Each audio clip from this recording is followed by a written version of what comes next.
What's up, guys? Welcome back to Rip City Rundown. We are just under 24 hours at this point until free agency. As you see, we're all together. We are going to be talking about who the Blazers should sign in free agency, what they should do in terms of in-house and re-signing guys, and everything in between, because if we truly are wanting to build around Damian Lillard, I could see us being somewhat active in the lower level vet free agency portion of the class. So it's going to be interesting to talk about. Yeah, definitely going to be a big day tomorrow. Like you said, the Blazers we're not hard capped. We don't have a ton of cap space to use, so we're going to have to really, as much as we said we don't want to do this, we're going to have to build around the edges when it comes to free agency. And our ex-GM, Neil Olshey, was The Neil an Olshey expert. special. The Neil Olshey special. But first of all, before we get into names we want to talk about, let's just discuss a little bit of what the Blazers have been doing internally the past few days. So far it's just been, qualifying offers for guys that are restricted. We extended a qualifying offer to Matisse. So normally when you extend the qualifying offer, that's signaling you probably want to keep them. So we have Matisse qualifying offer. So we have his bird rights. John Butler and Baji, who are two guys I'm interested to see in Summer League because they could be a guy that could play a role maybe. They are bigs, and we are deprived of bigs in Portland, obviously. We did not extend the qualifying offer to Cam Reddish, and then we did not pick up a team option on Kevin Knox. Anything stand out with those, Cody? I was just going to initially say, if we're building around Dame, not to go off topic or anything, but Jeremy Grant is going to be the biggest piece, I guess, that we're going to have to. He is a free agent about re-signing. In terms of those other players, not big surprises. Cam Reddish. I mean, I didn't watch too much of the end of last season. Who did? Yeah, who did? But just another undersized player. Again, don't need probably a great player elsewhere, not on our team. Maybe I could be wrong, but nothing surprising initially from those. Yeah, Reddish, third or fourth team at this point. Reddish's next stop is going to probably be in overseas at this point. I was going to say China. I genuinely, I don't see Reddish getting another option. So. I wouldn't have been mad if we extended the qualifying offer, but the fact that we didn't even do that just shows that he has no plans in our future. Yep. Moving on to things we want to do in free agency, we'll start with in-house. The two things I've written down is re-sign Jeremy Grant. Try to get him around that $30 million. Dame obviously wants that, and who won it? He played well last year. Mm-hmm. And then I personally would want to re-sign Thibault. Yeah. Anything under probably $10 million. If Jeremy Grant doesn't get re-signed right away, once we get into tomorrow, is that raising any flags for you guys? Are you worried at all? I think it is. I think all the signs have pointed to him re-signing. Free agency, I believe, starts tomorrow, which would be, what's today? Starts Thursday. 30th at 6 p.m. Eastern time. It should be 4 o'clock for us, 3 o'clock for people out in Portland. But I think it's one of those things where I think as soon as free agency starts, you're going to see a report Jeremy Grant has re-upped with the Blazers 5 years. However, 5 years, 150. Yeah. Does that mean we're committed to Dame, though, officially? Because, that's the bare minimum. Because you have to think, if Dame ends up requesting a trade, Jeremy doesn't want to be here. Why would he sign somewhere else? So you have to think he would have at least Dame's word that he would want to be here.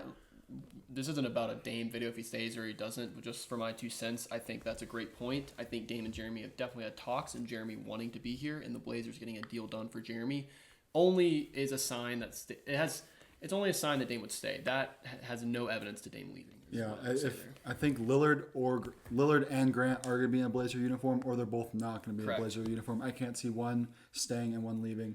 In my opinion, looking at the Thibault.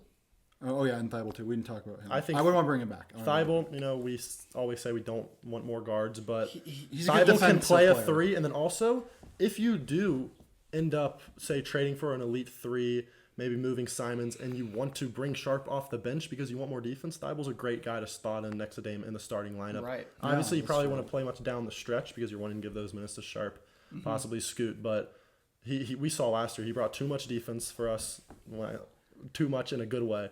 And then he also was able to actually shoot the ball better in a Blazer uniform. He did. So. I think that I wouldn't expect him to shoot like that. I think that was just the new change of scenery getting out of Philly. And just props to Joe Cronin on that move specifically. That's great business, trading a few seconds for Thibault. So it makes sense that the Blazers want to, kind of keep Thibault around just because they got him for such a good deal. And he literally offers the biggest, the thing that he offers is the biggest problem the Blazers have had for forever, and that's point of attack defense. So we got to keep him. I'm very happy the Blazers picked up the QO qualifying offer. Should we talk about some targets now as we keep this thing moving? Those are the 2 check marks we wanted to just check in the first, hopefully 24 hours of for sure free agency. And quick question: is Thibault restricted? Thibault, yeah, we can match anything Okay, basically. so we can match anything with Thibault, so I would be very shocked if Thibault's not a Blazer.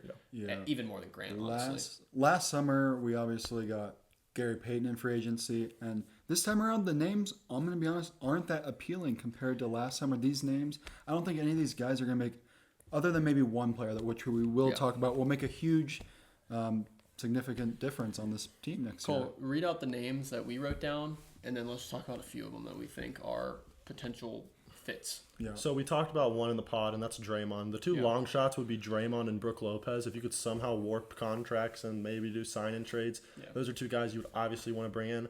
But the main purpose of free agency, the main weapon we have is the MLE, so around $12 million. And the guys we wrote down for this, some guys could be less than the MLE, but we wrote down Harrison Barnes, Dario Saric, Taurean Prince, Seth Curry, Georges Niang, and Jeff Green. I think these are all guys that just bring quality play off the bench, because right now probably our most lacking thing is front court depth. Right now our best player off the bench is Chris Murray, and while I love Chris Murray, he is just a rookie, so you want to get some veteran presence, and like a guy like Jeff Green could be a perfect name that Dame's like, I want a guy like Jeff Green for vet help. So Yeah. What do you want to say? Draymond Green and Brook Lopez are the only players on that list that I see that would start on this team most likely. And that's why we call them long shots, because I mean, and those you're long talking shots, under 20%. We get those guys. I think Harrison Barnes could possibly start. I don't know if Harrison Barnes would accept a mid-level exception deal where it's like just a little over $10 million. I know the Blazers have a few other exceptions. They have a few trade exceptions to use as well. That would be in trades, but the two names that I'm looking at would be Georges Niang and Taurean Prince, because those are both guys that are forwards. They're not bigs, but they're forwards, and they can shoot.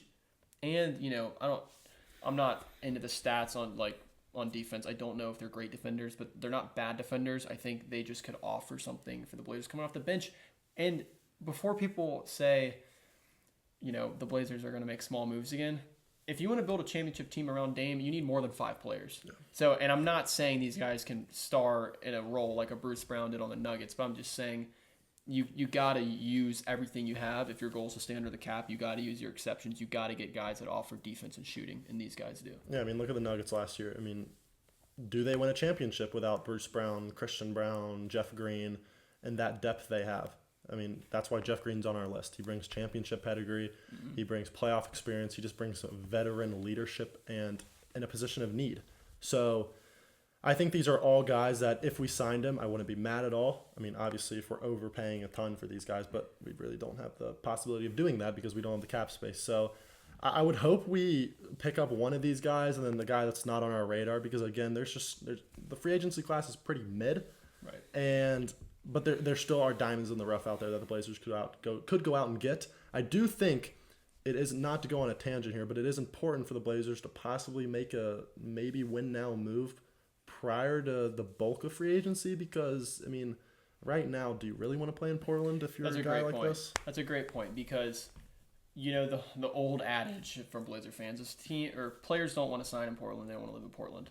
And that's true for a lot of places outside New York, LA, Miami. But if a team's good, say Denver, that's why Bruce Brown, Jeff Green signed there, because those free agents, those veteran players, the veteran help that Dame wants, are going to play on teams that give them a chance at success. So that's a great point. I think the Blazers do have to make a move.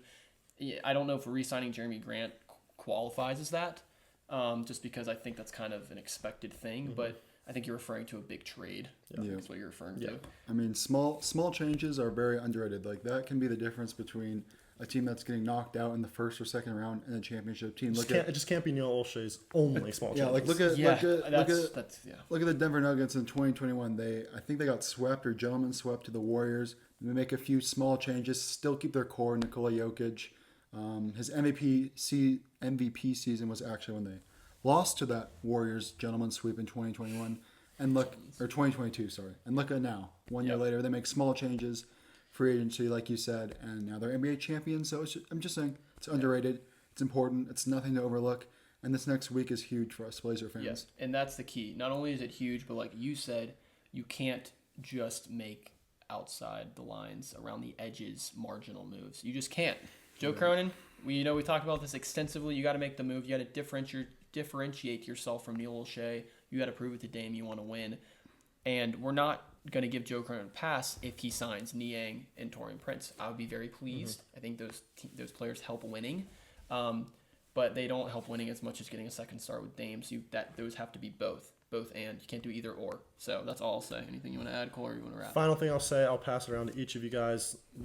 And don't even need to give reasoning, just the name. Which of the mid-level exception targets would you want? Personally, I think Jeff Green would fit well with this team.